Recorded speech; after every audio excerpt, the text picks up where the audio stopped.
সম্মানিত মুসল্লিয়ান ইকরাম, আল্লাহ রসুল বলেন, ফাকাদ ক্বালা রাসূলুল্লাহ সাল্লাল্লাহু আলাইহি ওয়াসাল্লাম, আফদালুস সিয়ামি বা'দা রমাদান শাহরুল্লাহিল মুহাররম। আল্লাহ রসুল সাল্লাল্লাহু আলাইহি ওয়াসাল্লাম বলেছেন, রমজান মাসের রোজার পরে আল্লাহ তাআলার নিকট সর্ব উত্তম রোজা হলো মুহররম মাসের রোজা। রসুল করিম সাল্লাল্লাহু আলাইহি ওয়াসাল্লাম আরো বলেন, وقال عليه الصلاة والسلام صيام يوم عاشوراء أحتسب على الله أن يكفر السنة التي قبله। আল্লাহ রসুল সাল্লাল্লাহু আলাইহি সাল্লাম বলেন, যে ব্যক্তি আশুরার রোজা রাখলো তার আল্লাহ পাক রব্বুল আলামিন পূর্ববর্তী 1 বছরের গুনাহ আল্লাহ তাআলা মাফ করে দিবে। সুবহানাল্লাহ, সুবহানাল্লাহ।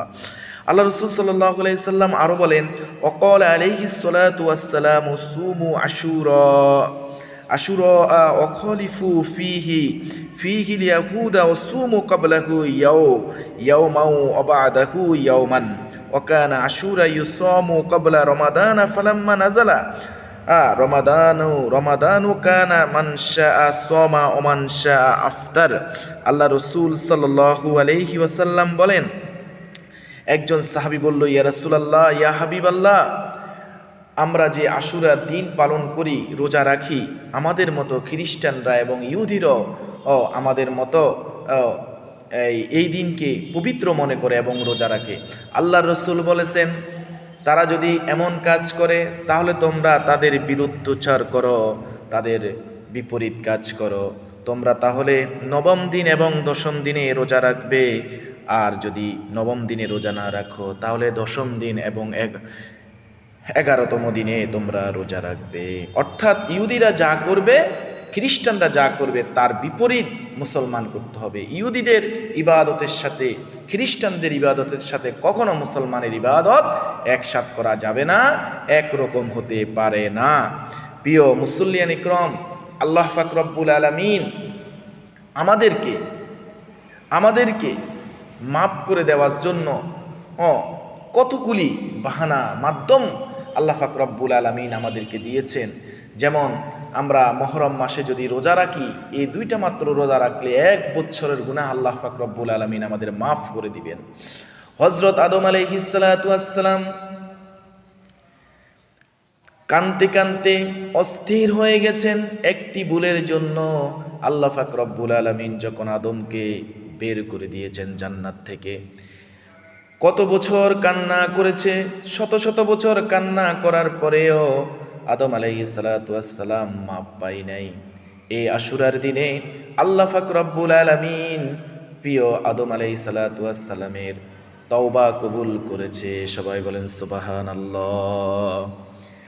প্রিয় মুসল্লিয়ান ইকরাম, হযরত মূসা আলাইহিস সালাতু ওয়াস সালাম আল্লাহ তাআলার একজন প্রিয় নবী ছিলেন, বনি ইসরাইলের শ্রেষ্ঠ নবী ছিলেন। ফিরআউন হযরত মূসা আলাইহিস সালাতু ওয়াস সালামের উপর পাকড়াও করেছে।